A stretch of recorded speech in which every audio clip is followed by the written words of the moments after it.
and welcome to the Ask Sue show, where I give a media voice to the voiceless. Please, firstly, can everyone please join my Facebook page? It's facebook.com/Ask Sue Radio Show, and then we've also got a separate page especially for looking into the NYC ACC. That is facebook.com/AGM4NYCACC. We've also got a website, www.asksue.co.uk. Tonight we'll be discussing the NYACC. I've seen and heard many different aspects of this, but unfortunately I have yet to see a very organised structure of advocates. For this reason, I have guests tonight who have done no kills in other states who can advise me and you how to go about looking for change at the NYCACC. I will be calling all of the senators in the next following days following the show to discuss what they will and won't do. No one who emails or calls is to shout or be rude, just professional at all times. I've been literally looking at the Facebook pages, to be fair, and the groups and the rescues and everything across Facebook. We're putting literally all of my details about the show and everything. The one thing I've noticed is that we seem to be arguing between ourselves. Just imagine the NYCACC is listening to the show tonight. I hope they are. Also, maybe they've looked at your group today, or your page, or anything that you've been writing. Do you know what? I can honestly say over the last few days, there's been some tests, hasn't there, to be fair, on all of us. When we've looked at the different Twitter things that have been going on, I can honestly say that, there's times when I want to blow my head myself and say how terrible it is and everything else. And we all know that. But it's time for change. I started doing the shows in 2012, and I've got to do a quick mention about Lennox, which obviously did get killed at Belfast City Council, which we covered on the RC radio show. We literally got a reporter to go out to Belfast on an aeroplane, literally to go and try and save that dog's life. And unfortunately, on that occasion, we weren't successful. But the impact of connecting advocates was what it was all about. I'll never forget that day. But also, we need to start connecting. Everybody's got a purpose. We shouldn't be saying that one advocate is better than the other, or one person is good and the other one's not, or maybe one's loud and one isn't. I can honestly tell you, I'm one of them that I'm loud and proud. But do you know what? There's a time and a place for everything. And I think since I've been doing the shows in 2012, and I did have a break in between due to personal circumstances, I had a break in between. And I've come back and I've looked at things. I'm thinking, I don't feel like a lot's changed. And I've been looking at what are we missing. I've seen groups that we've literally got people saying email here or call there or do this or do that or do the other, which is all great, but it's not organised. The NYCACC is looking at us right now and thinking they couldn't organise anything. I really want to prove them wrong. I also want to see, how many people are actually going to listen to this show tonight. I've actually got a plan where we'll be probably doing it about 4 hours. So just so you know, I'm actually in the UK, and in the UK right now it's 10:10.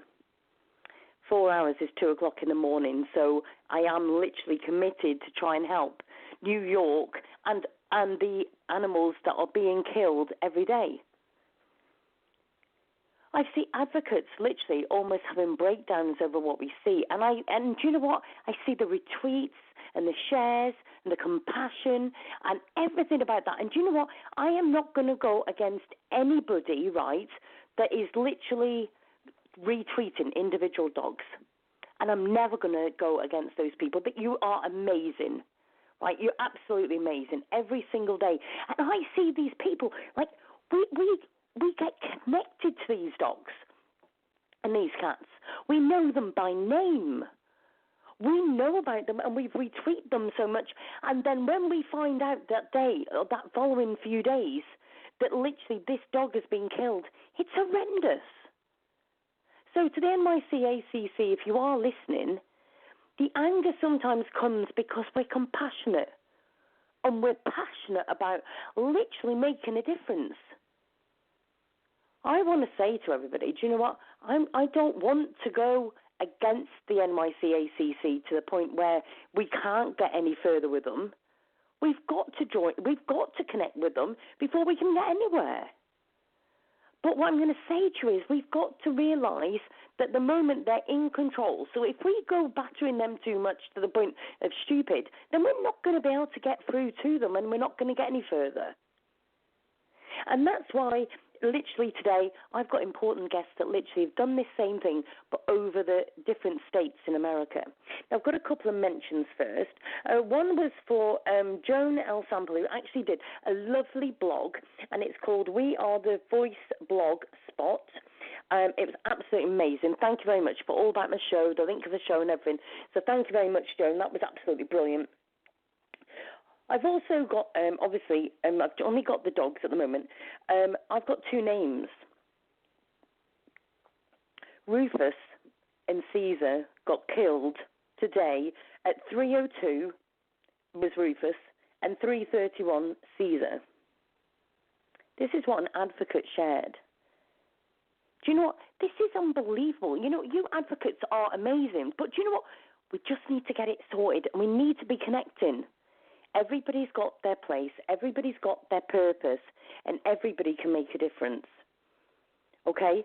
So I'm literally, with no further ado, because I want to get on with the show, because I've got some amazing, amazing advocates today, absolutely amazing ones, literally, who are working so hard.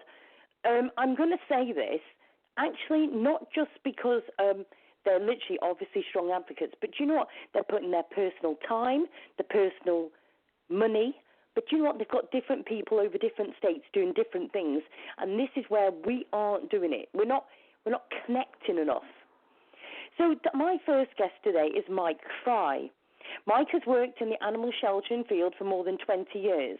He ran Minnesota's first open admission, no-kill animal shelter for 15 years and now helps animal shelters across the USA and beyond to make the transition to no-kill status. That is quite a thing. Right, let's see if we've got Mike on. Hi, Mike. Welcome to the show. Hi, thanks for having me. Oh, no, it's my pleasure. How are you doing?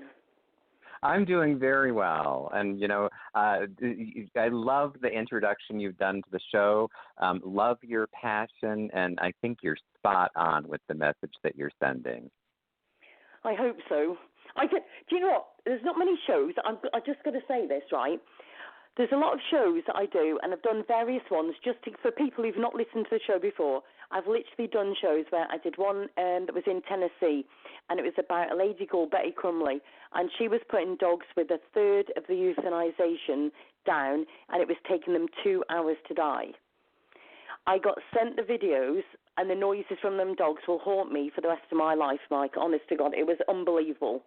And I literally rung up a mate of mine that was in America, and I said, right, listen, I'm not being funny, I can't cope with this. We've got to do something. The trouble is, I was on UK hours, she was on American hours, and it meant that both of us, when we were supposed to be going to sleep, were actually awake. So we had like 2 days of totally no sleep. And we literally made up a Facebook page, and we made a difference because we actually got Betty Crumley from that animal shelter. I have been told that the animal shelter is absolutely amazing now. They've got a spay and neuter. It's called Campbell County. And we actually got Betty Crumley out of there, and our Facebook page that me and Kathy had set up to literally get everybody together literally made American news. And that's wonderful. But do you know what? Everybody was saying to me, and do you know what? I don't know if it was a mistake of mine or not, Mike, but I literally said to everybody, I don't want them to know, because they wanted to know who was admin in the page, who set it up, and I went, no, you don't tell them. This is not about me. This is not about my ego. This is not about anything else. This is about the animals. I don't want them to go off what we were trying to work at. Do you know what I mean? Sure. Now I don't know if Well, I did the right thing or not with that, because I think I could have actually got my radio show out there further, and now I'm fighting to get it out there further. well, So it doesn't matter. The important Yeah. thing is that you made some progress. You got things done, and in this field, in what I call the no-kill movement that's been going on now for decades. We're still learning as we go. It's a relatively new movement. If you look at the history of animal sheltering in the UK, in the United States, it's largely a common path. And, it is a path of social change, and social change is hard. And, it takes advocates, the boots on the ground people to rise up and make noise and rattle the cages of the administrators at the shelters that are doing the killing. They like to turn around and blame. They like to turn around and blame the public at large for being the problem. They like to say, if you people were responsible for your pets, we wouldn't have to kill them. But the fact of the matter is, we know now that the killing is optional. There are enough open admission animal control shelters that have stopped killing literally overnight that we know, sure, there are irresponsible people out there, but that's not why shelters kill. Shelters kill because they don't implement the programs that would save those animals' lives. And if they don't want to implement those programs to save those animals' lives, I feel like they should just go get jobs in some other industry or other field. It's not really that complicated, Exactly. And so, dealing with animals that have been abused or neglected is the job of an animal shelter. So if you don't want to do it, go find some other. Yeah, definitely. Anyway, definitely. I could go on. No, carry on. No, listen. I'm going to say to Aubrie, it's like I said to I was speaking to Davyd, obviously my next guest, and I was saying to him, I haven't got the time to research everything about everything, because if I did all the research for all of my different shows myself, I'd never do the radio show because I'd be too busy researching. And that's why I get you guys in, because you've done the research, and to be fair, you've done the hard work. So tell us first, Mike, just go back, where did you start from, obviously, with this? Where have you started from, and what have you done over the years so we can sort of get an idea of where we're going? Well, okay, sure. If you really want to talk about how far my family goes back, it goes back way to the 1970s. My mother founded Minnesota's first no-kill animal shelter back in 1977. And really? And so our entire family has really been involved in what was the early stages of the no-kill movement, since that time. I officially began running that shelter in about 2000 and was the executive director at that shelter for about 15 years. And in that capacity, because it was the first open admission no-kill animal shelter in Minnesota with a large reputation in the United States, I was called to work with other communities that were, wanting to make the change. So probably for 12 years at least, I've been consulting with other communities and other shelters around the United States to help them, achieve no-kill status. And about 5 years ago, I left the business of running a shelter to do that consulting work as my primary work. And I frankly just really love it. It's fascinating to me. Culture change and social change is a fascinating topic for me.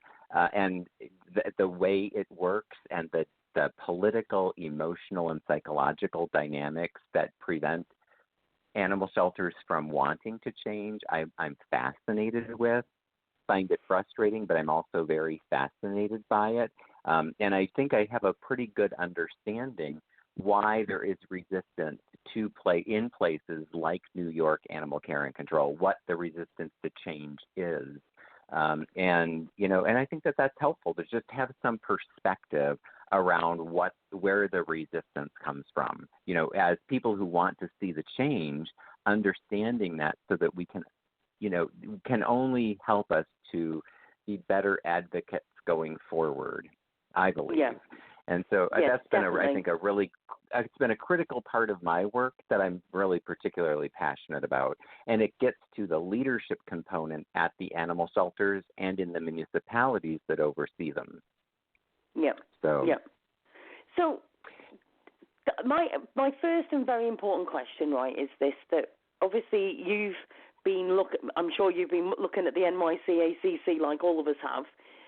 Do you actually think that it is actually viably possible to be able to change? Because I've got to say, right, I've asked, and I'm not knocking advocates, right, but I've literally asked probably about 20 people, what do you want from the NYC ACC? Where do you want it to go? What am I supposed to be heading for? You tell me what you think that you want me to head for. And do you know what I found really, really hard? Was that probably 16 of those out of the 20 didn't know. Right. But what's fascinating about that is that topic, that dynamic is universal. If you look at all of the communities that were successful in achieving no-kill status, that dynamic was true in all of them. If you go back to Tompkins County, the very first no-kill community, that was absolutely true. If you look at Austin, Texas, currently still the largest no-kill community in the United States, it was absolutely true. Some of the people and organizations that are widely thought of as the quote-unquote leaders of the no-kill movement in the United States were some of the biggest opposers, the people who opposed the transitions and the changes that needed to happen in Austin, Texas. The organizations like Best Friends and Maddie's Fund and, ASPCA, many of those organizations were vehemently fighting the reform efforts that needed to happen to make Austin successful. And so, and that all ties into what is the resistance to change, what's the politics around it, all of that. What ended up really being successful in all of those places were that a handful, and literally I mean a handful, in most of those places, it's like 2, 3, sometimes one person stood up and said, you know what, I am not going to be able to finish my life out if I don't fix this. They stepped up and they said, I'm going to make this, I'm going to fix this. I'm going to make it done. I'm going to get it done. And they rationally, coherently, and emotionally at the same time engaged public officials. And if you sit down in a rational way and engage those elected officials that oversee those shelters, really all of the stories that are put up to excuse the killing kind of evaporate because, they don't make any sense. There's no cognitive, rational reason to kill a healthy or treatable animal when there are viable alternatives available. And eventually, if you just keep pushing and pushing and pushing, and you ignore the noise and you ignore the politics, people want their animal shelters to be safe havens for animals, period. That's just true. You talk to the general public, that is universally true. And the shelters that resist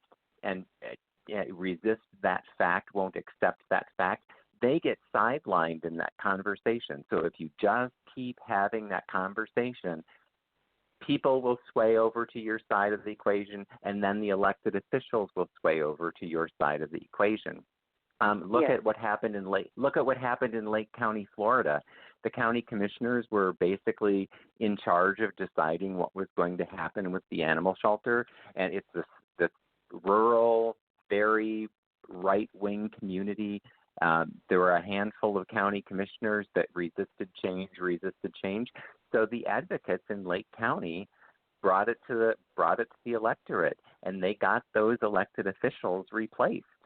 And those elected officials who were replaced actually were replaced significantly. They thought that their elections were a sure thing, and they were sent packing in a pretty landslide vote.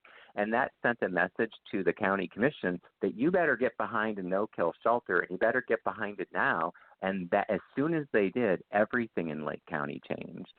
And that's similar to what happened in Austin. That's similar to what happened everywhere. And so those of us who are advocating for no-kill shelters just have to keep doing it. They have to keep speaking just like you did in the opening of this radio show, not caring if people are going to be angry about it, not caring if people are going to be, sad about it, not caring if people are going to call them divisive, not caring if people are going to feel like they're being mean or pointing fingers. You just have to say the truth, because killing healthier treatable animals when there are viable alternatives available is abhorrent, and people don't want it to happen. Yeah, very true.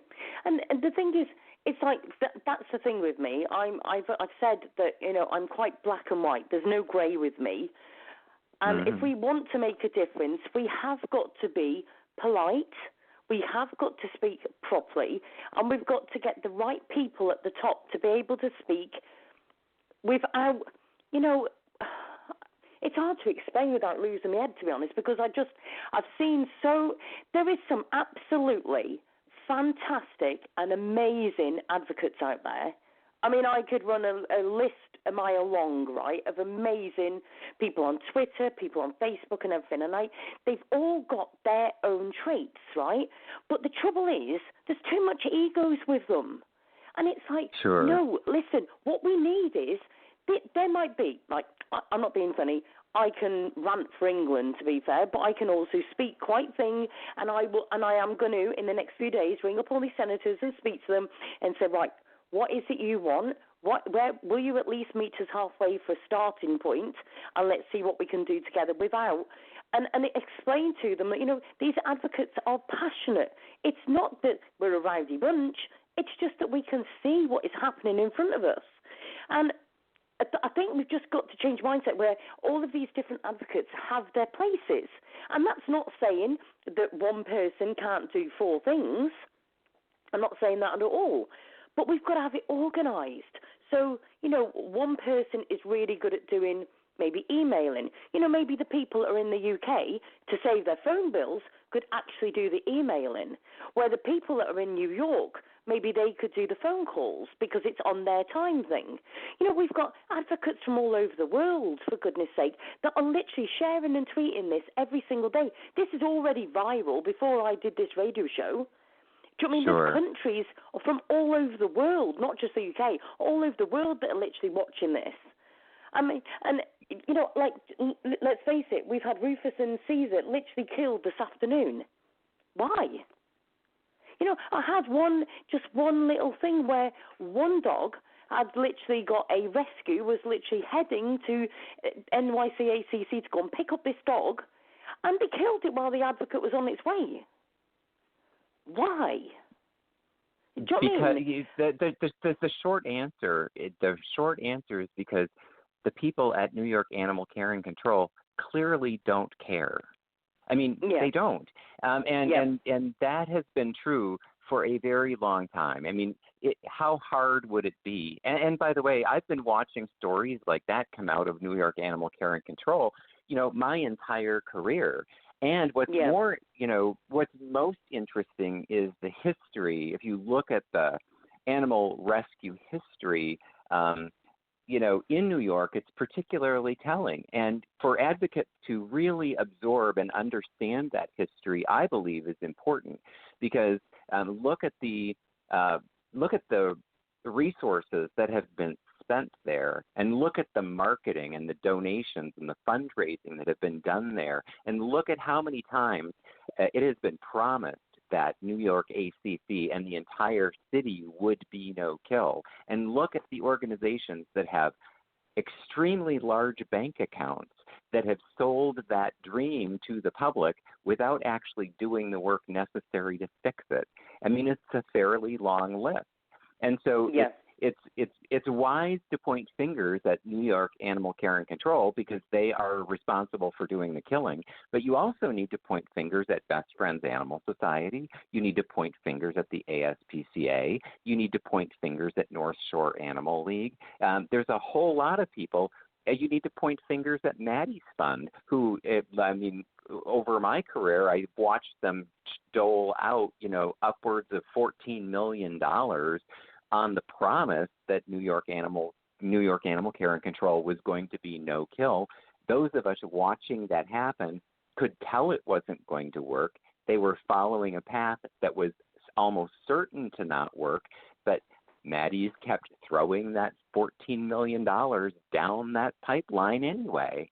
And after promising they would reach it by this date, and then promising they would reach it by the next date, and then the next, it's still the way that it was largely in the beginning. And what we've gotten back from the best friends and the ASPCAs and the Maddie's funds is a lot of marketing to try to convince us that it's not as bad as it is. And so when we all sit back and realize that all of the players there have really sold us a bill of goods, and we tell those organizations, until you fix it now, you've spent plenty of money. We've given you plenty of money to fix it.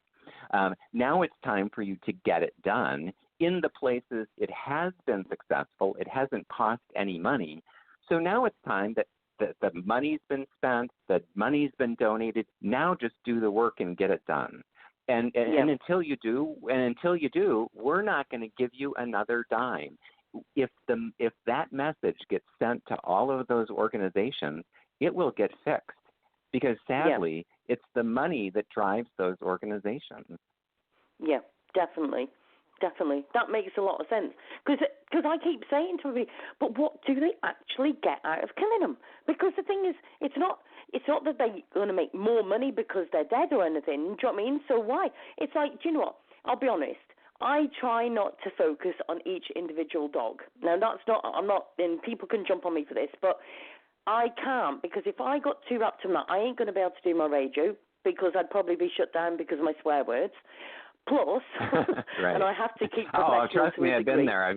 I've been down that path with you. I understand. Yes, and I have a nonstop feed I have a nonstop news feed every day that's those dogs. I mean, I can't respond and react to every one of them. Yeah. But the thing is, it's like there's now and again there is certain ones that just get me, and I will be honest. Yeah. Sport got me. He's a brown and white, beautiful, gorgeous dog. And I just want to say, if NYC ACC is listening right now, I've got one question for you. One word question. Why? It's just horrendous.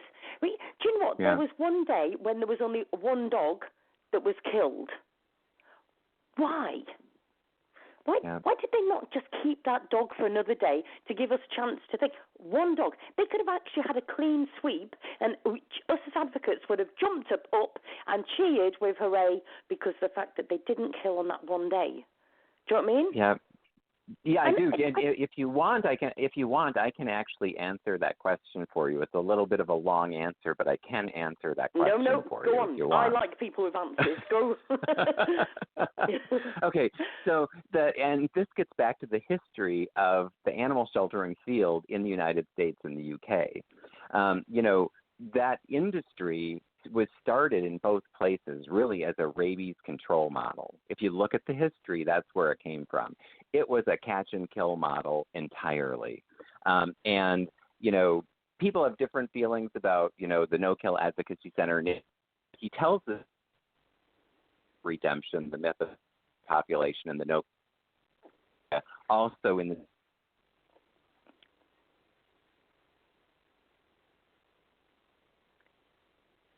Have I lost you there? Mike, is your signal playing up? What's their job? Spray animals as a rabies control thing. And that the mindset that surrounds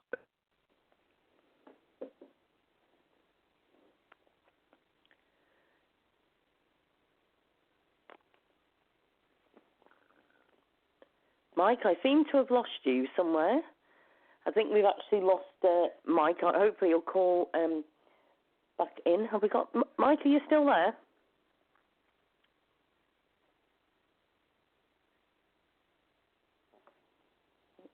No, we seem to have lost Mike. Hopefully he'll call back in just a second. If anybody is literally waiting on the lines, we're going to be doing the phone calls first. And then possibly, if we've got time at the end of the show, we will be taking maybe some calls then. So if you're calling online, we're literally going to be doing the phone calls first, and then we'll think. Please join Blog Talk Radio. Join into the show. Let me just get Mike back on. Hi, Mike. You're still there, love? I am. So sorry about that. Signal. Did you move? Yeah, I dropped off. Sorry about that. Aren't phones wonderful these days? I always say to her, I've had a few technical things at the minute, and I keep saying to her, don't move when you come on the show. Just stay still. Anyway, Mike, carry on. So we're back to 2001. That was when the first open admission no-kill animal shelter, became, a real thing. In between there were a lot of animal shelters who got on board, and decided they could take on lucrative contracts for animal control and do the killing for them in a more humane way. But, for 200 years, that catch and kill mindset has been part of both the municipal side and the nonprofit side of animal sheltering. And so they've built an entire paradigm, a lot of stories that are not true, that they have used for 200 years to justify that abhorrent behavior. And so, and they don't, and imagine yourself, put yourself in the position of a director at an animal shelter who took a job at running an animal shelter because you liked animals, but everything that you were told from every source that trained you about that job was that you had to kill. That was the job. Your job was to do it in the most humane way possible. The story was that there were too many animals, not enough homes. It was a sad reality, but you just had to do it. And now you're 20 years into your career, and you have personally been responsible for killing 20,000 animals a year for your entire career. The emotional damage that it would do to your soul to actually take a look at that issue would be severe. And so they don't. Yeah. They have a lot of defense mechanisms built up mentally and spiritually in order to survive their day. And so if anybody even so much as mentions the words no kill, they feel confronted even by a statement like a word, a phrase like no kill, because they have all of that shame from all of that baggage from all of those decades. So that's why they did it. That's also why they have so much resistance to changing, because they can't even stand to take a look at doing anything different, because they would have to do the emotional and spiritual work to address what they have done their entire careers, and they don't want to do it. To be honest, from my point of view, I can't speak for the rest of the advocates, and I don't know about you, but my thing is, and you'll laugh at this, I've always got that mentality of we can't change the past. So even as much as I want to shout about what they've done in the past, if they literally rung me up on the show right now and said, you know what, Sue, we've just heard the show for the last 3 hours, we're in, right? I wouldn't sit there having a go about them, about what's in the past. Past, can't bring them back, that's it, done. There's the line drawn, now let's go to the next part. Do you know what I mean? Sure. And these are the decisions that we've got to be putting in place. Do you know what I mean? Once if they do, and I'm not going to say if they do, I'm going to say when they do, literally start to realise, then hopefully all of these advocates will realise we can't change what went, what's already happened, but let's keep that momentum going of change. Do you know what I mean? And I think, do you know what? There's sometimes when I look and I think, is that just too big of a thing? And do you know what? I really do see that us advocates can actually do it. I really do believe that we can actually change. I do believe that we can all work together as a team and actually do it. Because the thing is, and you must have seen this over the years, the advocates can achieve anything, can't they? If we've got a dog in New York, right, and 4 states away, somebody said, do you know what, I'll free home that dog. By hook or by crook, us advocates would get that dog from there over. I've seen it even in the UK. They literally get dogs from right down south coming right up north. And, this is like 6 or 8 hours travelling. One cat travelled 8 hours with 4 different advocates. Yep. Yeah, absolutely. I mean, the people will move mountains if they're given an opportunity to. And what stands in the way is that old paradigm that says, you know, we're not going to even cooperate with that. I mean, the numbers of excuses that you'll see from the shelters for not letting the advocates do that work. Because, you know, here's the thing. I'll tell you a secret. I guarantee you probably know it already. People don't like to be wrong. And so if a shelter suddenly has advocates come in and save all the animals, that means all of the stories that they have told themselves for why the killing happens all those years have been wrong, and they don't want that to happen. So instead, they get in the way of the advocates. They don't market the animals. They don't tell the animal advocates, you know, where they are. They don't give them enough time, or they kill them while the advocates are on their way there to pick them up anyway, because they have to be right. Mentally, they have to be right about it. And so that's what gets in the way. And the way that people, what has to happen is, you're absolutely right. When we approach people the first time and we make the ask, please stop killing animals, we have to be polite. And we have to give people an opportunity to change, because guess what? A small percentage of the people in animal shelters are open to change and actually do change. That's why we have hundreds of animal shelters that are now no-kill. They've gotten on board and changed.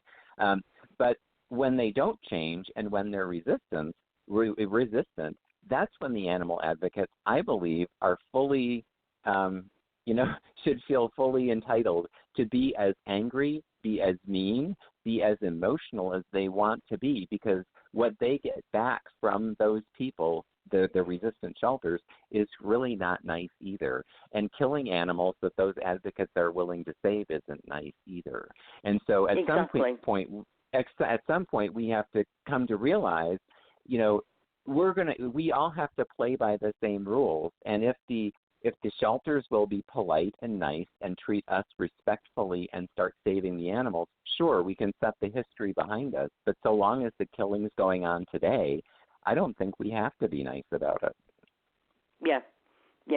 The thing is, it's like I just think I'm very good at doing two sides of every story, right? And I look and I think to myself, let's just say, for instance, that there's one senator that's sitting there at the moment thinking, and he's got he or she has got their dog sat by them on the sofa at the minute, and they're looking at our pages, right? And they're like, oh, do you know what, I wish I could do that. I'd love to be able to say, you know, we could save that one, we can do this, and maybe I could do something. And then they look at what we're saying and think, oh, actually, I'm not stepping out in that fire. Because that's why. That's why their constituents have to knock on their door and say, no, you are stepping into that fire, or we're going to find somebody and we're going to put somebody in your seat that will. Exactly. They have to do that. They have to get politically active, and then those legislators and city council members and county commissioners will do it, because if they don't do it, they won't have a job. Yeah, simple. Yeah, definitely. But I think that it's just with the others then that you've done no kills. Give us a plan of what in your opinion, what do we need to do first? How we do things?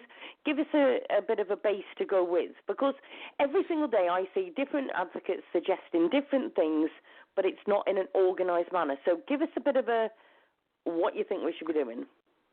Well, number one, I don't think it matters that it's not organized. People aren't organized. Grassroots movements never are. Making the noise is, what needs to happen. So, people just need to complain. When the killing is happening, you need to complain about it. People need to be out there filing in the United States what we would call a Freedom of Information Act or data practices request to get transparent data out of the animal shelters. And when you get that data, you need to be going to the press and going to the media so that the animal shelter statistics are being talked about in the news and the media.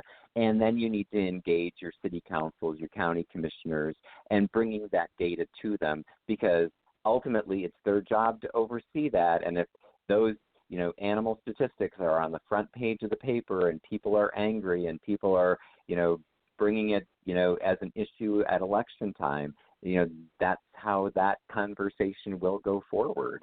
And then you need to convince those elected officials that they need to engage people who have done this work before. Once they decide they're doing it, you can't just say, oh, we're going to stop killing. You have to do the work to put the programs in place that are known and documented. Sure, there have been places who've been successful without following that roadmap, but they had a very difficult time and had to reinvent that wheel themselves. In a place like New York, where it's very large, it's much easier if you follow the roadmap that's already written down that we know is successful. So they should really, convince them to engage people who have done that work and who have created successful no-kill communities, so that they don't have to reinvent the wheel. And that, by the way, is just another, obstacle because, people like to be right, but they also don't like to admit that they need help from other people. That can be a challenge as well. But I think that's an easier one to overcome once the elected leaders are actually committed to no kill. I'll tell you a quick story how quickly it can happen. After the election in Lake County, when the Board of County Commissioners suddenly had the votes to declare they were going to go no kill. That happened in November of 2017.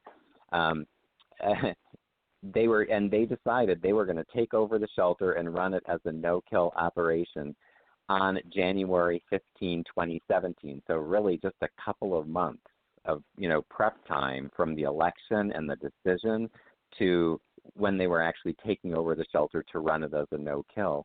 And literally on January 15, 2017, the killing in that shelter stopped that day. It literally overnight, it was like flipping a switch. They went from killing almost 50% of the animals to killing none of them. And of course, when I say killing none of them, of course, they're still humanely euthanizing anything that's terminally ill and, irremediably suffering, and a tiny percentage of dogs that are dangerous. Their live release rate has been, really in the mid 90% range ever since. And so literally the mass killing that was happening in that shelter stopped immediately, overnight. Yeah. And that can happen anywhere.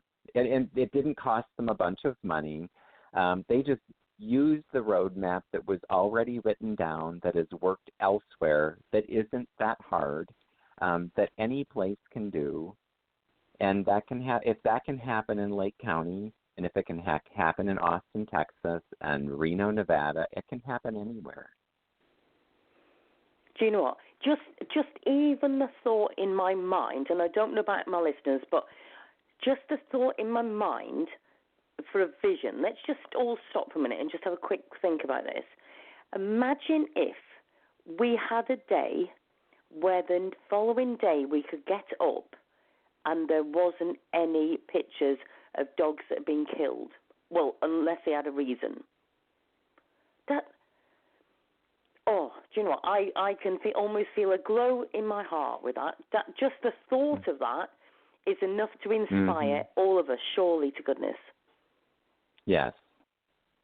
Do you know what I mean? Yes, absolutely. And do you know what? Can I just say, when you say that, you're going to laugh at this, you make that sound really so easy. Do you know what I mean? That it didn't. Sometimes when I look at stuff on the internet and I read stuff what people are saying we've got to do and all this stuff, and I think, that's just a bit mind-blowing. And I think everybody's the same. We look at stuff sometimes and we see it as much as we're not going to be able to do that. They're not going to do this. They're not going to do that. And I think sometimes we've got to, literally sit and niggle it out almost. Do you know what I mean? Yeah. Yeah, absolutely. The thing is, yes, and all they have to do really, this is how simple it gets to, because I said earlier, there are places who didn't know that this roadmap was written down, and they felt their way through no kill. My favorite story is Seagoville, Texas, that, they changed the shelter director, and literally overnight they changed to no kill, but he didn't know what the roadmap was. He struggled and found his way to doing it, but he just decided, we're going to save every animal. And so every animal that came in, he looked at that animal in the face and said, what do I need to do for you to save your life? And then he did that. It really is that easy. It takes that level of commitment from the people who are running the shelters to say, we're taking killing you off the table. That's just not going to be an option. So that means if the shelter's filling up, we've got to have a big adoption event, or we need to call the press and find more foster homes, or we need to contact our rescue partners, or we need to teach our animal control officers who are in the field to see if they can, instead of bringing in a stray animal that they found out in the field, instead of bringing it to the shelter, they need to knock on doors in the neighborhood to see if they can find the owner before even bringing the dog to the shelter. There's all kinds there's all kinds of things that you can do that are not the same old thing, and those are the things that naturally show up as soon as you take killing that animal off the table. Yeah, and see, the other thing that got me was various things that have got to me, to be fair, with it all. But one was that the NYC ACC have literally been having dogs brought in, obviously a certain time, then they're literally spayed or neutered, right? And then, all of a sudden, they're killing them. Now, the idea of them coming in and getting them spayed and neutered, brilliant. I'm all for that. We don't need to be bringing any more pups into this world. There's way too many as it is. We've got a big issue going on worldwide, too many dogs, too many cats and everything else. I get that, right? But the fact is that they put the dog or the cat through this operation in a stressful environment anyway, because it's just been whether the family dumped it or whatever happened, right? So the dog's already stressed, then it's gone for an operation, and now you've just killed it. And plus the fact that it's not, then, and this is what the New Yorkers need to understand, it's costing them money. Absolutely. Absolutely. Here's the thing, and that's and if you look at the dollars and cents of the entire operation, everything that animal shelters used to do, that entire catch and kill model, is cost revenue negative. It all costs money. Rounding them up, holding them, killing them, vaccinating them, doing any of the other medical things they do to them in the interim, all of that costs money. All of the things that are in the no-kill side, the no-kill equation, people think it costs a whole lot of money to run a no-kill operation. That's just not true. Releasing to rescue groups saves money. You house the animals less time, and it saves you the cost of killing them. And oftentimes those rescues will even pick up some of the cost of the medical care. Adopting them out generates revenue. Proactive redemption, like animal control officers knocking on doors to find the homes without bringing them to the shelter, saves money. It also generates income through increased, fees and fines from, reclaim fees and stuff. So if you look at the actual programs in the no-kill equation, they generate income for municipalities and animal shelters. So there's absolutely no reason to not do them. Yeah. None. Yeah. There's no reason to not do them. Exactly. Just, honestly, it's just mind-blowing. Even just talking to you and listening to all of the ways that you're saying things and stuff. And this is what we needed. I know a lot of people are going to be listening to the show and thinking, why are they talking about other areas and everything? Do you know what I mean? I personally feel like we almost need to go back to basics and refresh. Do you know what I mean? I think we needed to sort of know where we're going, sort of thing. Do you know what I mean? And I just think, I don't know. I just looked at everything and thought, I'm a bit lost with all this, and I think we need to sort of all regroup and start again. Do you know what I mean? Does that sound wrong? Well, I think it's right spot on, because here's the thing. The way I would phrase that is that we need to come back to ask ourselves, why are we even here? What is the job of an animal shelter? That's square one.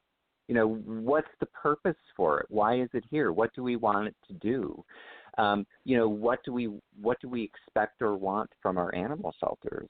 And the fact of the matter is, if you look at it from that perspective, I'm inspired by the fact that the expectations of animal shelters is changing. And that's one of the reasons, people are upset, at New York Animal Care and Control now. I mean, if you go back 200 years, animal control in New York was literally, putting dogs in cages and dropping them off the end of the pier in Brooklyn and drowning them in cages. That was the expectation. And now the expectation from the public, if you talk to them, they want those animals, treated humanely and placed into new homes and adopted out. It's so funny. Yep. They're killing so many there, but then right across the river from New York Animal Care and Control, you've got the North Shore Animal League that's importing animals, hand over fist from all over the country instead of going and saving them from New York Animal Care and Control. We need to ask ourselves, what is our purpose? Why are we here? And that is exactly what you're talking about, going back to square one, kind of taking a breath and doing a refresh. Why are we here? And I think that the nation kind of as a whole is doing that. And that's why shelters are changing. That's why there is this painful discussion going on that is the talk about the no-kill movement. What some shelters would call as divisive conversation, I call a necessary conversation, because guess what? When you're in a dysfunctional family and it's not working out, you need an intervention. And this conversation is that intervention. We have to have this conversation, and people need to be able to express their anger and their fear and their frustration. And I applaud the people who are doing that. Absolutely. The people you have coming up on your show are those people. And so I applaud you for inviting them to come on. Aubrie Kavanaugh, she had made a commitment, that she was going to be the voice for those animals in her community. And boy, people threw all kinds of rocks at her because she did that. But she absolutely transformed her community. Davyd Smith made a similar commitment across all of Colorado. And so they're bringing that conversation to the public, and they're engaging advocates in other places across the United States too. And so I applaud you for having, the foresight to invite those kinds of advocates to the table to have this conversation, because they are the ones who are bringing it to the public and to the elected officials across the country. And that's exactly what needs to happen. Exactly. Now, can I just go back on something with you? So the areas that you've made into the no-kill, have you been able to extend the boundaries of how far people can actually rescue from? Because I know, obviously, with the NYC ACC, they've literally got it that they will only rehome to certain areas or certain rescues or whatever. They won't go beyond them boundaries, and a lot of the times that's when we've had the issues. What was the case with where you were? Well, typically I always like to say think globally, rescue locally. And in my experience, in the local community, there's always enough homes for the animals that are coming into the shelter in every place. But I don't think that you need to set arbitrary rules around, adoptions for sure. Absolutely, there should not be limitations on, adoptions and boundaries around that. Municipalities always are going to put limits on intake, they're only going to serve animals from their community because it's a government-mandated function. They're only going to spend money on animals in this geographic area. An animal that's outside of this geographic area is the responsibility of the municipality in that area, so they're not likely to ever, change that. And I don't think there's a need to. So, and frankly, advocating for those animals is the job of the advocates in those communities. And so I don't think it's really, it has to be a problem. Every community has enough homes for the animals that are entering their shelters. They just need to actively engage the community where those animals are to save them, and they will. Yeah. See, because you were just saying about, obviously, there's an area you were saying that they're literally transporting from wherever. So I'm thinking, these ones that we've just literally today had 2 killed, we probably could have rehomed to there rather than fetching them from elsewhere. Right. Absolutely. And, but there's a lot of drama and a lot of emotion around these large-scale transports, which is, I think, one of the reasons they do them. You can call up a TV station any day of the week and say, we've got a van of 20 animals coming up from Kentucky, and, they'll show up at the door because they can get these emotional videos and they'll get pressed for it. They won't do the same thing if you're just going across the street to, New York Animal Care and Control and pulling those animals. And so, the shelters that do that large importing, they need to get back to asking themselves, why are they there? What animals do they serve? And I don't think you have to set boundaries around it, but or limits to it. But absolutely, I think it should be in every shelter's mission to save their local animals first. Clean up your own yard before you start bringing, trying to save animals from across the country. Fix your own house first. Absolutely. John, honestly, you have really just, I don't know about everybody else, but you just inspired me already. It's like as if I've been casting out that fishing rod for a few days, right, and I didn't quite get there, but you've just managed to sort that. Well, it's been a delight and pleasure to. It's been a delight and pleasure to speak with you. Can I put out a plug for my website?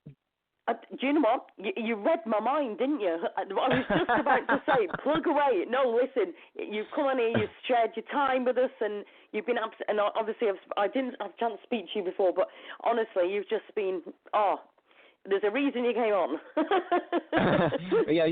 You can go find me at nokilllearning.com. I've got all kinds of videos about helping shelters learn how to identify dogs that are actually dangerous versus the other ones that are not.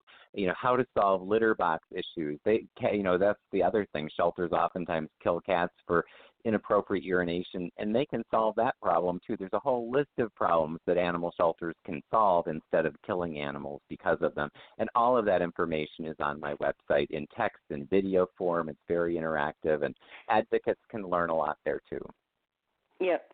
Oh, that's fantastic, Mike. Absolutely fantastic. Now, will you just do me one promise? Sure. You'll come back on the show another time, and if there's anything that you need for us to do with us advocates, and you need anything putting out there, please email me or get in touch with the show, and I'll do you a show for yourself anytime you want. Absolutely. You should poke your local shelters and have me come out and do a town hall meeting for getting the UK to no kill. Hey, listen, I've already said today, right, that I've literally said that if we get New York to there be no kill, I will be putting it out there that I want to be coming over on the plane because I want to be there. Well, I would love to meet you at that party. Oh yes, I'll bring the balloons. and then the awkward part is we'll be organising the party because we're going to have to do a sandwich list and everything. But it's been absolutely amazing. So just say again, your website, nokilllearning.com, is that right? That's correct. Right, excellent. So if anybody wants to go and have a look at Mike's website, please do. Mike, thank you so much for joining us on the show today. It's been an absolute pleasure. Thank you. Bye-bye. Okay, look after yourself. Thank you. Bye-bye. Right, I don't know about anybody else, but that's just been a very inspirational start, shall we say, a very inspirational start. And now, literally, we have got another caller calling in shortly, so I'm just going to have a quick break, and I'll be honest, a quick drink in between. I'll be coming back in just a couple of minutes, and we'll be going on to the next hour with our next guest. And our next guest is Davyd Smith. So I look forward to speaking to Davyd, and I'll be back with you very, very soon. Be back soon.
Hi, and welcome back to the Ask Sue show. Hope everybody's all okay. It is now 11:10 at night here. Hope you guys are all okay. It's pitch black outside. I'm sure you guys are all having a nice evening. Anyway, let's move on. I just want to say a big thank you to Mike Fry, who's just joined us on the show. Please go and take a look at his website, nokilllearning.com. I tell you what, it's just inspired me, and I know the next guest will be obviously the same. Our next guest is Davyd Smith. Davyd's first dog walked into his house when he was 9-year-old, a St. Bernard smudge that pretty much looked him in the eye when standing face to face. Since then, he assumes any dog that can't look him in the eye when on all four legs is a small dog. Davyd has always had an affinity for all animals, but is particularly fond of cats and dogs. Participation in rescue and advocacy began in 2007 in adopting his first St. Bernard since smudge from Colorado St. Bernard Rescue. He began active participation in a rescue organization. Davyd lost 2 dogs to cancer before 2009, which led him to another part of animal welfare. In 2009, he founded a pet food company, People Food. The mission was to bring real food products to the market. He's a firm believer that pets should eat people food as a staple of their diet to reduce health issues and increase longevity. During his time running People Food, he began to look for non-profit animal welfare issues that the company could participate in to help animals. In addition to sponsoring many events for rescues and shelters, he learned about the no-kill movement. In 2009, he started Rescue One Dog, a blog and advocacy arm for People Food to help homeless pets. After training at several conferences around the country, he helped found No Kill Colorado. During his tenure as a board member at NYCACC, he helped develop relationships with national no-kill leaders and organizations like the No Kill Advocacy Center, No Kill Learning, No Kill Movement, and others. Davyd developed the annual Just One Day Colorado adoption event with dozens of organizations participating across the state and led a very highly successful initiative to reform a Colorado animal shelter. The shelter saves 98% of all intakes, almost double before the reform. He helped a small rural town completely change their situation of an overwhelming number of feral and stray dogs through the spay and neuter clinics, transfer and law in a campaign to show how many community can change the outcome of homeless pets. 100 Dogs campaign. Davyd has consulted on law for animal welfare. He helped create Animal Rescue of Conjos County, Saving Colorado Shelter Pets, 501c4, Animal Rights Influencer, and All for Paws Outreach. My goodness.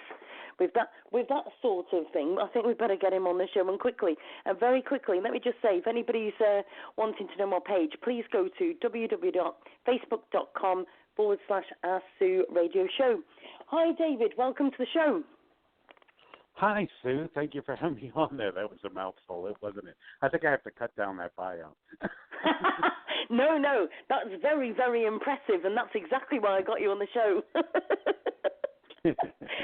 How are you doing anyway? Good. I was listening to you and Mike. I don't think we have anything to talk about anymore. You guys cover the world. Noah's Ark in how many days? So whereabouts have you covered then, Dave? Because I know all of you guys have done different areas, haven't you? Where have you covered then? Tell us about what you've been doing. Well, I've always concentrated on No Kill Colorado or Colorado as a state since I became an advocate. No Kill Colorado was formed back in 2011, and it was, the No Kill movement has been growing before then and ever since. But we came in at an interesting time when Colorado, was looked at as a pretty good state in the 80 percentile save rate as a state. And, in our opinion, that was unacceptable, even though comparatively to other states in the U.S., that was better than others. It was of little consequence to the 20-plus thousand animals dying in our shelters every year. So we decided to try to help get shelters to reform in the state. We've been doing that since then. As you and Mike were talking about, there's a lot of resistance from traditional shelters to change. It's kind of scary when they've been doing things one way the whole time, and getting them to move in another direction. We've had 2 great successes in a tiny little town, Antonito, which was like our first science experiment, which was the 100-dog campaign that you mentioned just a minute ago, and then Canyon City in Fremont County is also a great success. They've been saving over 95% of the animals for over 4 years now. And then we're working on other places. We actually passed a law in Pueblo, but it got rescinded. So we're not back to square one, but we're going to be fighting to go further and get CAPA into places in Colorado over the next few years. Sure. I must admit, I'm still quite thinking over what Mike said, but I mean, after reading your bio and you're just saying what you're saying, you know, where in your opinion do we, you know, obviously you've listened to Mike, but where do we need to start? Because I know you were saying to me that you got like 11 different things that you sort of put out there. Can you talk about that with us? Yeah, so something I do recommend to advocates, first of all, Mike was right about, well, he was right about a lot of things, but the one thing is really important. This happens locally.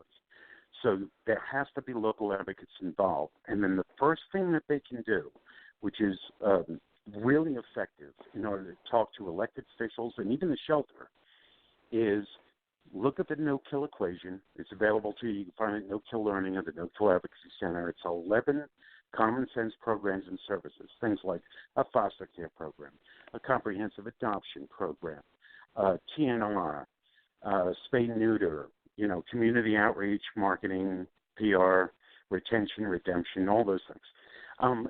They're really quite common sense when you look at them, but you really need to do them all. You'll hear people out there say, we just have to spay-neuter more. Well, we've been spay-neutering for decades, and it's helped, but it doesn't solve the whole problem.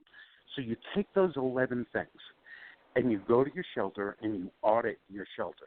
Now, the shelter may not allow you to do it, but that doesn't matter. You can still do it from the outside. So we did this in Pueblo. We actually went and looked at those 11 things, and we actually found that they did a couple of things well. And so when someone does something well, you want to let them know, hey, you know, you're doing a good job here. They had a great medical team there. They had a great TNR program there. They had a good spay-neuter program there. Wasn't as comprehensive as it should be. But then they did some things very poorly. Like they had very few rescues in their rescue network when they needed to transport animals out if they were, you know, heavily busy. They had a mediocre at best adoption program, very high prices for the demographic they were in. And then they had virtually no foster program. So they, you know, a foster program allows you to take care of a lot more animals at any one time. It was a 50-kennel shelter. You could have 200 fosters. Now you have 250 kennels, essentially, right? And they had nothing. So taking that, and actually I provide that pretty publicly if anybody wants it, and I'll give them the one that we did for Pueblo. And it's not even comprehensive. It's just a good starting point. And as Mike said, you actually go to the shelter first. The best first thing, in my opinion, is to go to the shelter and say, hey, we're looking at what's happening here. We believe you're killing a lot of animals that are healthy or treatable that we can save. And we looked at these 11 programs and services, and we think if you improve number 1, 5, 8, and 9, we can get you there. Or maybe it's all 11, right? It could be a terrible shelter. And you go there first because there are directors that will look at it and go, you know what? You're right. I need to make a change. The truth is they're few and far between. Normally, that's where you end up fighting. They throw you out, say they don't want to talk to you. But now you have that sheet to go to elected officials, to go to the public and say, hey, we need your help to pressure the shelter to change. And if they won't change, then you change management. But management can change. If they change, I you know, history is history. If someone was in the box and didn't know that this was happening, which I'm shocked that someone doesn't know anymore, but if they don't, that's fine. If they're willing to change, I'm willing to work with them. But it starts with that audit. That audit is a really great way to start. It also educates the local advocates on the things they need to know and the things they need to know what to speak to when they get in front of an elected official, when they go to an event to talk to the public. They can actually speak with authority on something they know because they researched it together and put this audit together. Yeah, definitely. And this is, and I'll go back to it again, that's exactly where we need to be at, because at the moment, this is what I've said, me and you obviously were talking the other night, and it's like, we need to be an organ in... I agree with Mike. We do need to be like all getting together and we need to be making some noise. But me personally, I like it. So there's quite a few advocates that are like, I don't know which way to turn to. I don't know what to be doing. I want to do phone calls, but I want to do emails, but I want to do this and I want to do that. And I think we just need a little bit of organisation. You know, like on the AGM for NYC ACC page, I'm literally starting to put little action points on there, which saying like, today, shall we do where we literally... where we can literally, like phone certain people up or email certain people. But like you've just said, the New York people can be doing the on the feet, foot on the floor and get out there. And then the people like in the UK can be doing the emails because our phone calls to ring the US is usually quite expensive. Sure. So it's right. about and putting an organisation out there. Do you know what I mean? Right, and I agree with that. I mean, I understand, Mike's right. The first thing you do is you start with the noise, but you do need some things that are strategic in order to get to where you want to get to. I mean, every community is different, but that's the way it's worked for me to date. And what happens is normally it's really a small subset of those people that actually are that kind of strategic team that puts things together. And then those other advocates, they don't have, most people have jobs and they do this, or, they have lives, they have families. As important as this is, there are other important things in their life. They can't do it full time. So what you need to do is you need to find ways that they can do something simple, like write a letter to the paper. Say, everyone, this is what happened this week. We're talking about this particular dog came into the shelter, the owners dropped him off, said he was fine, but they were moving and they couldn't do it. And it's not about how the dog got there. What it's about is that dog was healthy or treatable, and the shelter killed him. So, could everyone write, 300-word letter to the local newspaper? 300 words is really just 2 or 3 paragraphs. It's not that long. Or could everyone write an email to this city council member that we want to try to influence? Or could everyone write to the local news station, here's the email? So what you want to do is give them something specific, something small. As I said, they're all passionate. They all want to do stuff every day, but they can't necessarily do it. But if you can give them something, very easy to do, quite often you can get that. And when a city council member gets, depending on the size of the town, but if it gets 10 or 15 unique letters about the same subject, and a little red flag goes up. Or if the news station gets enough people calling about the same subject with the same messaging, a little red flag goes up. And hopefully you get some attention. Maybe not the first time, maybe not the third time, maybe it's the 10th time, but that's okay. You keep doing it. As Mike said, you just have to keep doing it because this conversation is out there. It is working, but it's not easy. This is if it were easy, we'd be done. Right? Yeah. It's like I've said, like maybe we could have one certain day. Maybe there's a date in particular we could say, right, on this date we're going to bombard these 5 numbers. Do you know what I mean? But we've got to do it as angry as we are as advocates seeing these dogs being killed every day. We still got to act professional when we ring them, because the reality is the person that's answering the phone call, the little receptionist who's just doing her 9-to-5 job, she didn't kill them. Right. And do you know what I mean? Yeah, no, we're never going to get anywhere. We're never going to get anywhere by calling on somebody that has got nothing to do with the actual thing. We just need to bombard the phone lines. The phone lines are literally can't get through besides us advocates.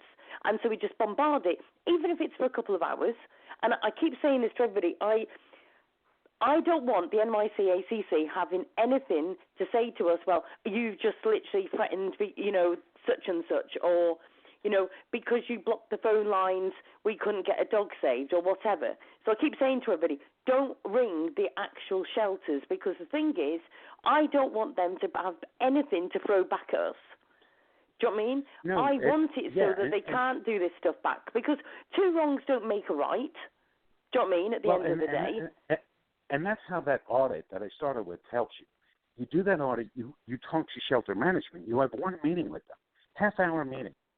You sit down and you say, these are the things we want. They tell you. Now, frankly, the day that a director says to me, hey, Dave, that's really great. Would you help us do that? I'll say, yes, it's never happened. Usually what they say is, get out of here. You don't know what you're talking about. At that moment, you never actually have to really deal with the shelter again, because clearly they just told you they're not going to work with you. So now you go to the elected officials. Well, you go to the public first, and then you get your advocates, and then you go to the elected officials, and you start working them and say, hey, we went and talked to the shelter. They don't want to change. This is what's happening. We need your help.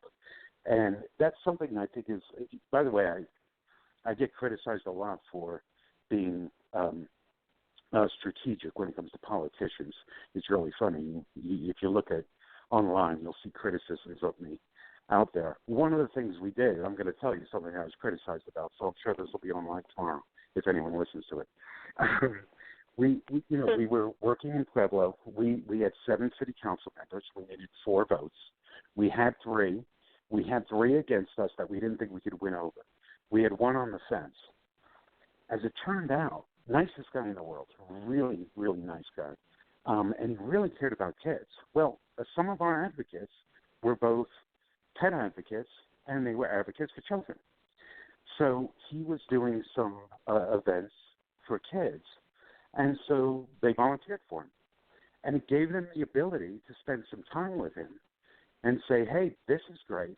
Did you know about the shelter? And can we talk to you about that? And, of course, he did talk to them about that because they had lots in common. They had the whole kids thing in common. And he cared about animals. He just wasn't an animal advocate. But we got the message to him, and we ultimately got a 4-3 win when we actually went to the city council months later. And it was because, you get a relationship with these politicians, and you see where you actually connect with them. It's, like I said, I get a lot of criticism for this, but this is the way it works. You don't go to someone who, you don't go to the other 3 who said, well, I don't really care if dogs die at the shelter. One of the city council members said, wouldn't it be easy just to kill them the first day they come in? I mean, one of them actually said that. Really? And so we're not trying to win that guy over, right? But when you have somebody on the fence who you can see that he's a compassionate individual, and if you have the opportunity to have a conversation with him, have that conversation. And it may not be that you make a direct meeting to try to be in his face about it. It could be, hey, this guy is having a fundraising event. I actually like him, so I'm okay going there and actually joining in, and I get to speak with him. And so, there are ways to do that. You can look at what these guys are out there and what they care about, and quite often you can relate it back. We can relate his compassion about children for compassion about homeless pets. And those kinds of things work. And that's the strategic stuff you do. And the fact is, a lot of people actually really enjoyed helping the children out, and it wound up helping us reach a politician that we had on the fence. Yeah. And do you know, and it is. Do you know what? I've spoken to Mike before, and I'm speaking to you, and you just make it. It actually makes it feel more reachable. Do you know what I mean? It's like these small. Okay, they seem like small steps, but then I think that we can actually. Do you know what I mean? And like I said to you the other night, there's some things that people send to me, and I'm like, I can't do that. That is like a way, way bigger picture than I think I can do with my show at this time. Do you know what I mean? I.e. China and Japan and everything, and the Yulin dogs and everything. That's like a huge, huge field, right? And I'm like, I just haven't got the numbers following me at the minute. But with us, we can actually make a difference. This is New York. We've got loads of advocates worldwide that are literally prepared to join us to make a difference. So why can't we do it? Well, you have 10 million people in New York. I don't know the numbers anymore. I used to live there. I have no idea. There's probably at least 10 million people in New York. The vast majority of people love pets. Even people who don't have pets generally love pets. A nationwide survey in the United States that people are asked one simple question: should shelters be allowed to kill healthy or treatable pets? And 79% of them said no. I mean, the vast majority of people care not only about their own pets, but about the pets that are in the shelter. The problem is reaching them. So, and this is hard. I don't have the answer. But the first thing you want to do is get enough of a public voice going, what the heck is going on at the shelter? And you usually do that through the anecdotal stories, backed up with statistics. That's the way we did it, right? We would talk about, one dog. We would talk about, I could tell you, Pueblo was launched by a dog named Charlie. So Charlie was a mixed dog. They labeled him a pit bull, which shouldn't matter anyway, but that's what they did. And, they were going to kill him, and advocates came forth and said, no, we met Charlie. We went in there. We took him for a walk. We played with him in a play yard. That's a good dog. And they went, no, we're not going to do it. And so we got the city council to stop them from doing it at first. And then they were supposed to come back and talk to the city council and tell them what was going on with Charlie. And they killed him that morning before the city council meeting. Anyway, Charlie kind of launched the Pueblo campaign. But Charlie, they're all Charlie, right? They were killing 1,800 animals a year, or over 1,500. I think it was 18 last time in 2017. But it was over 1,500. And every single one of them is Charlie, right? Even the cats. They're all individuals. But it resonates with the public when you can say, Charlie was killed under these circumstances. This isn't unique. They kill more than 4 animals a day, 24/7, 365 days a year. That happens every day in your shelter that you pay taxes to support, and you give donations to support. Do you give them money to save lives, or do you give them money to take lives? I personally give money to save lives. If my local shelter is not doing that, I feel very confident in criticizing them because that's my money that they're using to kill healthy or treatable homeless pets that I love. Yeah. Exactly. And this is, it's like them, again, just simple things, isn't it? Again. It is, but it's also time, right? So it's not hard, but the first thing I always told, I repeat myself a lot, but one of the first things I always say, and then I repeat it throughout the entire initiative that we're doing, is all they want is for you to get tired and go home. Yeah. That's what they're waiting for. That's what they keep waiting for. And that's what's happened in New York City several times now, right? There are advocates that push. They get so far, they get beaten down, and they go, well, nothing's going to change. No, nothing's going to change if you walk away. Nothing ever changes if you walk away. You have to keep going no matter how many. No Kill Colorado has had great successes. It has had major defeats. But, that's from 2011 till today. We're catching up on a decade, and we are nowhere near done. And no matter how many times things go wrong, we keep pushing forward. And you have to keep doing that. You have to keep finding the people that have the stamina to do that. And that's why I said that's usually your small group. There's a small group that's going to continue. They're going to continue to fight. They're going to stay loyal to the mission, and they're going to keep moving forward. Other people are going to come in and drop out, and that's fine. Hopefully, more come in than drop out. But, in New York, there's literally millions of people. It doesn't take millions to actually make a change like this. City Council is intimidated by a full room. So if you have 10 million people in New York and the city council meetings hold, I don't know, let's say 200, which is a pretty large room. Say it holds 200. You need to find 200 people out of 10 billion willing to walk in that room and a couple of them to speak and everybody to back them up and say, I agree with that person. After the meeting, when everybody gets up, they walk up to the city council member and say, I agree with that. I think we should pass CAPA. I think we should have a no-kill shelter. I don't believe we should kill healthy or treatable homeless pets. And so it is organization, as you said, but it shouldn't be, it's not a wild task to get that many people in a city the size of New York.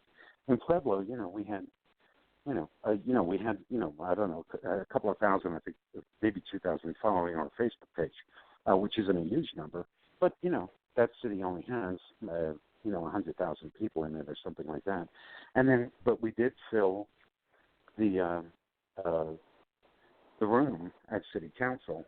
The shelter also filled the room. It was almost half and half, actually. We had a lot of resistance. So the shelter was opposing us. They filled the room, and we filled the other half of the room. But it gave the City Council enough understanding that there are people here that care, and people who show up to City Council meetings vote. Right? If they're willing to go to a City Council meeting on a work night and sit there for 4 hours, and actually the night that we had the vote, it was an 8-hour meeting, and sit there for 8 hours to do that, that they go to the voting booth, and they talk to people about who they like and who they don't. Yeah. Because these are the advocates that matter.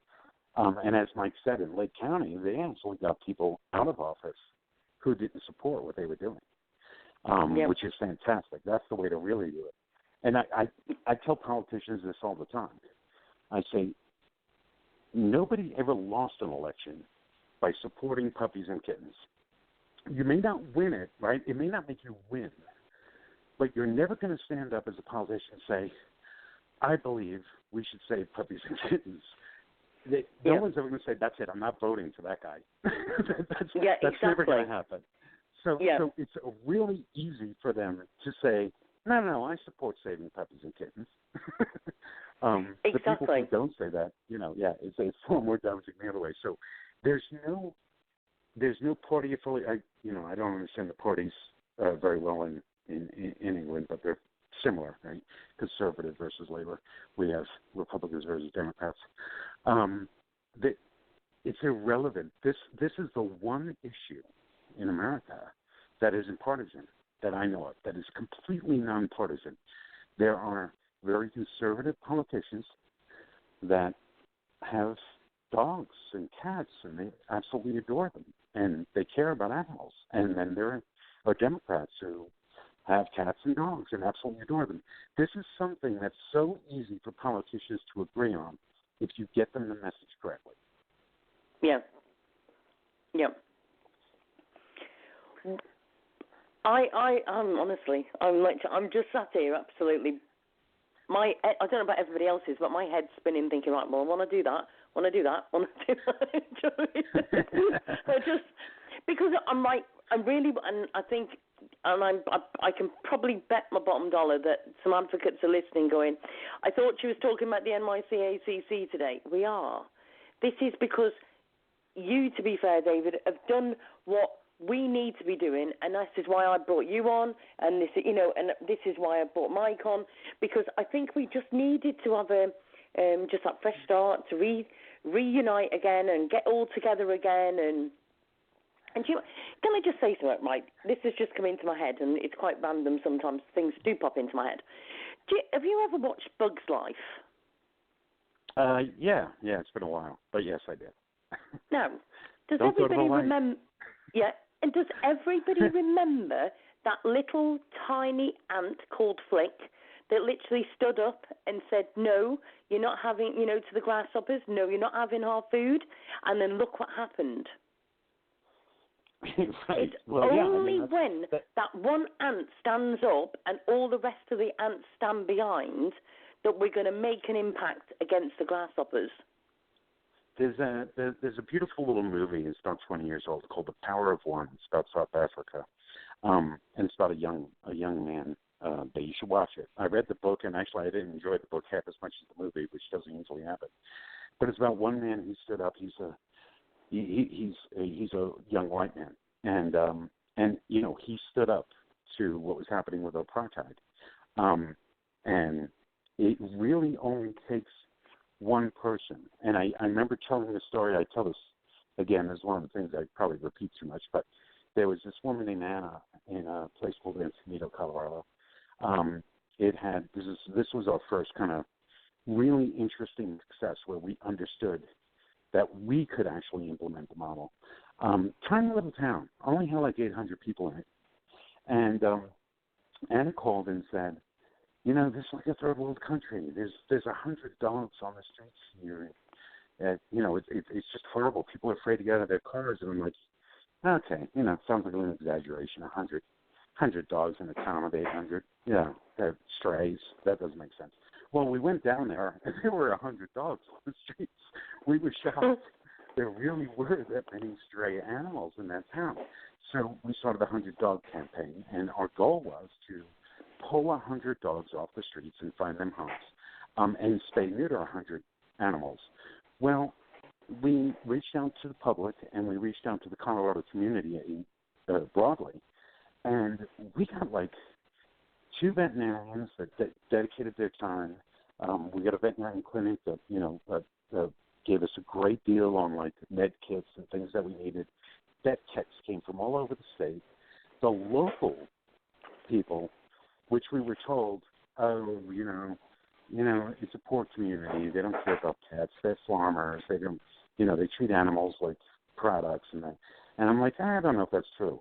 They all came out. We wound up doing over 320 spay-neuters over 6 months in a city of 800. Basically, we did a spay-neuter for every 2 to 3 people in the entire town. That percentage is unheard of, right? When you do spay-neuter, in 3 weekends, and we didn't know it was going to be that crazy. The first weekend we did it, and we ran out of time. We had people saying, "Oh, are you going to do this again?" We just found out about it, and we're like, "I'm sorry, we can't do any more this time." So we went back twice and did it. Yeah. We can, whether it's party, I don't care. It's poor people. People, talk about different racial minorities that don't care. It's not true. Generally everybody, cares about homeless pets. There's always one small group of people, but they're just not good people. But they really are small. So again, going back to New York City, there's 10 million people there. And, Andrew Webprint is doing a great job there of trying to get people together. He's working hard. He's really hitting up the elected officials. But he can use help. I mean, he's always asked for help, and he needs to keep getting that help. So he gets those poor people going. I think he's gathered a lot of good people that are working with him, and hopefully that'll help you get to where you want to get to. Yeah, definitely. Now, I sort of lost where my head was then. So where do we start? How can I put this? Where can we actually start the ball on? Do you think we literally start with asking people to do the phone calls and the emails and start to get there, and then see if we can get a group of advocates that can literally sit in a room and speak to the actual, like you say, the actual shelter themselves? Yeah, except that, as I understand, CAPA is actually a state initiative, so it's not about a single shelter. So they're trying to get CAPA in at the state, so it is a little different. You can use shelters as individual examples, and you could go talk to some shelters to get their opinion, which will probably be, if it's New York ACC, it's going to be, go away. But that's actually a good thing. I mean, I always say it's best to actually get in there and ask them for something and have them say no, because now you can go to an elected official and say, because quite often they'll say, well, have you talked to the shelter? And you could say, yeah, and this is what happened. They're not interested. And I know what you think. I know what you're thinking, Mr. Elected Official. They're professionals. and they know what they're talking about. But that's not really true historically, right? Change doesn't come from within most of the time. It's an external factor. And I equate, animal rights in general, but definitely in the shelter realm, I equate it to, gender equality and racial equality and all the things that people have fought for. The big difference is all those people, although, external help was great for them, they could speak for themselves, right? These were massive groups of people that were being wronged that need to step up and actually find their way in the world. But animals can't do that. Homeless cats and dogs in shelters cannot get together and organize and protest outside of City Hall. That's never going to happen. They need someone else to do it on their behalf.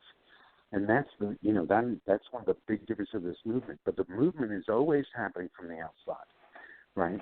Racial equality, gender equality, those kinds of things, they don't happen because the people in power go, you know what, we're going to change all this. That doesn't happen until that group steps up and says something and starts showing them that actually we're doing some things wrong here and we need to change it. And that's what we're doing, in no-kill advocacy, is we're saying we're actually doing something wrong. It doesn't have to be this way. It's not just wrong. This is actually easier to fix than some of those other things I'm talking about. It's much easier to fix. Yeah. Now, let me just go back because somebody's just messaged me. Obviously, the problem is not just about New York. It's literally all over the states. Have you got somewhere that if somebody is not in New York, could they help you in what you're doing in your different areas? Is there one base where they can go to see if they can help in other places? Well, I highly recommend a community that's doing well, or like a consulting type thing. Well, literally, I think the thing is with advocates, some of them are feeling like they're not in New York and maybe they could help in their own state rather than New York. Do you know what I mean? Maybe because right. So even with No-Kill Colorado, right? We're a fairly small group, but we do reach the entire state. But we can't go and actually do it for the people in the locality. They have to do it for themselves. Now they can reach out to us with help. So that's something I do in Colorado, and I've done it a little bit outside, but I can't spend too much time on that. But people like Mike Fry, who was just on from No-Kill Learning, now his organization will actually help anyone across the nation. He'll talk to anyone. He also talk to. They can reach out. Go to nokilllearning.net. I think it is. I should know that, and check that out. But first, I tell everyone this. You need to go to the No-Kill Advocacy Center, not even first, but at the same time, you need to go to the No-Kill Advocacy Center. Click on the link that says Shelter Reform. There are about 30 publications there. If you read all of those publications, especially the ones that are very no-kill centric, some of them get a little on the periphery of no-kill. They're all important. But No-Kill 101, how to measure up your shelter, dollars and cents explains the economics of no-kill. The model legislation for CAPA and the model legislation for the Rescue Act are out there. You need to read all this material and really become experts in the field. And it's not that hard, right? When I started, I didn't know anything. I read, I asked questions, I pursued people like Mike Fry and Nathan Winograd and other people. Alan Rosenberg from New Jersey, Aubrie Kavanaugh. There's a ton of people, Ryan Clinton and Ellen Jefferson in Austin. All these people, when you arm yourself first and make sure that you read the publications, you've educated yourself, so you can call them with they can't just take over what you're doing and do it for you. It has to happen locally, so you have to educate yourself. And it's actually really, really interesting reading these publications.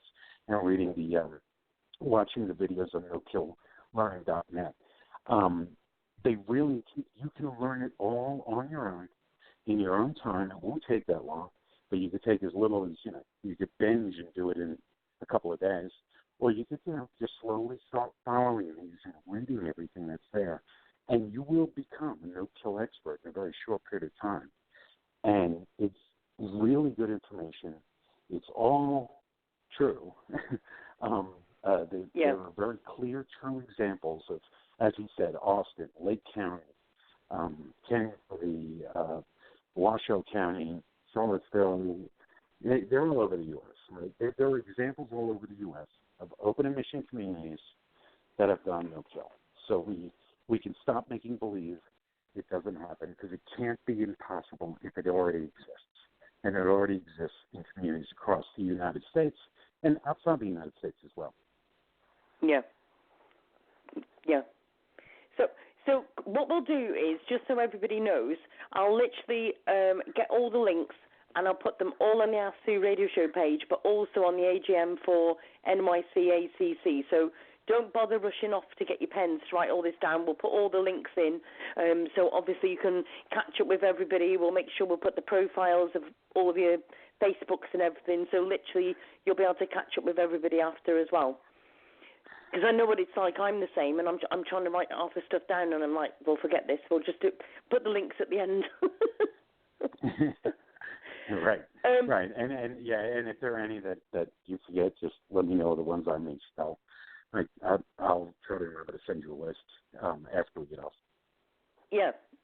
And if any links that you want to put in there. So have you got a website as well, David, as well? Right. Well, if you just Google No Kill Colorado, it's nokillcolorado.org. Our Facebook page is probably more active. I highly recommend No Kill Movements, where we've been having some panel discussions on there on video. I think we've done 3 now, with people like Mike, Aubrie, and myself, Alan Rosenberg. Alan Rosenberg, by the way, from the New Jersey Animal Observer for NYCACC. He is right there, right? He's just in New Jersey, which is right across the river there. And I know that him and Andrew actually already talk, which is great, because I think they could help each other a lot.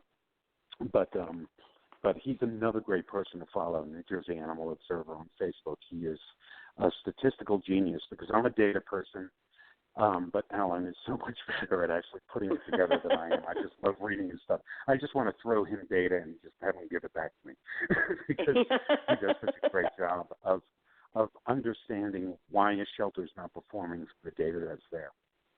Yeah. And that just says it again, really. We've all got our own qualities, haven't we? You know, everybody's got their part to play, and not everybody's good at everything. But do you know what I mean? We've all got amazing parts of each other that literally complements each other. Right, because I have very few skills except I can't shut up. But people like Alan have real skills that are really useful. Mike Fry's experience as a shelter executive director, and he actually did wildlife stuff, is just, brings a whole other realm of knowledge into it. Aubrie Kavanaugh, who you're going to have on next, she just finished her book. She actually did this very successfully in No Kill Huntsville. She'll be the first one to tell you she's not done. She got really close, but she's not done. The shelter's improved dramatically, but it's just short of being where it needs to be. And so she's still working on it, but she did it in a way that's different. So I'm glad you're going to talk to her afterwards, because I said some things, and she's probably going to say some things that work differently in her community. So although there are some general things that probably work, like, well, you need a group of advocates that care. I think that's one that has to work everywhere, right? But Aubrie she spent a lot of her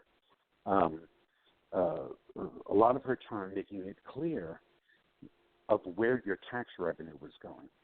And I think that worked really well for her. And she works for the government. So that's kind of an interesting take that she has, in that, if you're paying taxes, you should be getting value for that. And is killing killing healthy and treatable harmless pets, is that valued? Do you consider that valuable, return on investment? Because basically that's what you're doing, right? And if you don't, stand up for it. That's your money. Don't let them do that if you don't want them to do that. And I learned a lot from her there. But anyway, like you said, as mentioned, Alan with data, Mike with his vast experiences, Aubrie with her insight in the way that she did Huntsville. It's all fantastic. And the more people you talk to, and that's true at NYCACC, right? Andrew has all these people there, and they have probably a wildly amazing set of skills. And, they all need to identify that in each other and take on those parts that they need to address. And when they do that, they're going to become wildly successful. But, he's been doing this a short time. It's actually remarkable how far he got with some political, personalities in that short period of time. But it's going to take a long time. It doesn't happen overnight. I wish it did happen overnight. Like I said, the entire goal of what we do is that we become useless, meaning shelters are no longer killing homeless pets anymore. So I don't have to do this anymore. I can actually take my weekends and my nights and do something interesting, like walk my own dogs. And do you know what? And we're obviously coming to the end of this hour, but I've just got to say something about that. I have seen where literally advocates have had burnouts. We are, you're literally on it, and I've done it myself. You're literally on with it all the time, and it's like sometimes you can pick up so much negativity from seeing these dogs that you've shared all night. You get up the next morning, then you see that they've been killed, and it's like, and people, and and this is what people have got to see. This is when, this helping each other is good, because you can literally ring. I'm not being funny. I've got to give a shout out to Veg Sam on Twitter, and also Moshi's mum, because I tell you what, them two between them, some days keep me sane. I've got to say, because it's like it. I honestly, I think I would just drive my mad. Sometimes I just go on, give them a call and say, "Have you got a minute?" And they'll go, "Are you okay?" And I went, "Nope, this is driving me really mad right now." And I think sometimes we just need somebody to be able to speak to, because it's heart wrenching. When I did that Tennessee show, and I literally got sent them his videos with those dogs being killed of third of the euthanization drug, and that noise from them dogs I'll literally carry with me. Honestly, I've never heard anything like it in my life. And I just keep saying to everybody, sometimes you do just need to step off away from that laptop or the phone or whatever and just go and do your own thing for a bit. Have a little break and come back refreshed again. Because I know it does make people ill. I've had so many people have rung up and said, "Sue, I can't do such and such day. I've had enough." Do you know what I mean? So there's two things. There's two things I want to say about that. The one is that when you're an advocate, if you really do advocacy right, you don't get into a lot of rescue at that time. And you'll get criticized for it. "Oh, you're a keyboard advocate. That's all you do." But the fact is, advocacy is very important to this. But the advocates that do it quite often are in rescue, and it's very hard to do both at the same time, because you're trying to do this big picture, this advocacy of, I want to save all of them. For the rest of my life, I want them to be saved, so I need to put in a law, I need to change the shelter. And then, but this dog Bucky needs to be saved, so I got to go do that. And so you don't wind up dedicating what you need to actually get the job done. So that's one thing, and that's how you burn out, by trying to do too many things. The second thing I want to say about that is, think about this. I actually feel bad for the vast majority of euthanasia techs, because it was what Mike said. They have been brought up in a culture that says, we have to do this. It's not true, but they've been brought up to believe, we have to kill these animals. There's just too many of them. That is not a true statement, but they're told that and they believe it.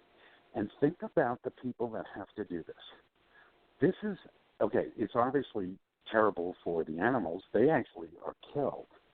But imagine being the person that kills 3, 5, 10, 20 cats and dogs a day, I don't care what kind of person you are when you went into that job, but you're going to leave a different person. And that person doesn't deserve that. And you want to talk about burnout. I know a lot of people that were euthanasia techs in the past that can't go near a shelter or anything. I know one that became a lifelong dog trainer because now it's her mission. When she realized what was happening, she said, that's it. I really messed up. I killed a lot of animals, and I'm going to spend the rest of my life training dogs that are hard to place to make up for those dogs that I killed. Anyway, I think I went over time. I just wanted to say that those two things because you reminded me of it with what you were saying about burnout. Yeah, do you know, just going back to that, I literally myself have spoken to a few that have been, like that, and they've literally said, and I also know that I had one where I actually spoke to a guy that was to do with a gas chamber. It was shut down now, but he literally said, he said, every single night I shut my eyes, he said, that's all I ever see. And I think, we need to see that. Do you know what I mean? This is what, we've got to see is the other side of things as well. Yeah, and quite often when they're in the job, it's human nature to rationalize what you're doing. And they're giving the rationalizations. They're not making them up. They're being handed those rationalizations when they go in. This is something that has to be done. This isn't your fault. This is, the irresponsible public's fault, which is another whole radio show we can do on that subject. Shelters, the irresponsible public is not killing 2 million pets a year in America. Shelters are. And that's what we have to remember. Okay, because that's the bottom line. We fix that part first. Yes, we do need people to be responsible. Absolutely. But that's not why we pay taxes for shelters. We pay taxes for shelters to take care of pets when they're in need. So you need to talk to Aubrie as you get off. But we have 10 more conversations, I think, that we hit on today. That we can have enough time.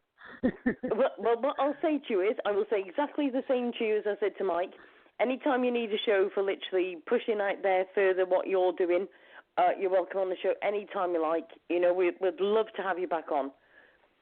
Well, and I'm looking forward to New York, the New York No Kill people getting on your show and talking about what they're doing and, the things that they're trying to get to. I'm very excited about you working with them. And I know that you guys can do it. You just can't give up. You just can't give up. That's it. That's the only thing. Exactly. Okay, thank you very much for joining us anyway, and have a good rest of the evening. All right, bye-bye. All right, thank you, David. Cheers. Bye-bye. What an amazing show. Do you know what? Where does 2 hours go? 2 hours has gone already so quickly. That is crazy. Right, just very quickly, I've got 1 minute to go. What I have to do is I literally have 2 hours every single day. So what I'm going to do is I'll literally end this part of the show, but I literally will go straight back live with the next show, okay? So straight away, I'll literally finish this one, and I'll restart straight away the next one. So if you do get signed out, sign back in or call back into the show, same number, and we'll literally go straight back in, and we will be talking to Aubrie Kavanaugh. So literally, I will be back on very, very shortly, and please don't forget to go and have a like of the ASU Radio Show page on Facebook. I'll speak to you very soon.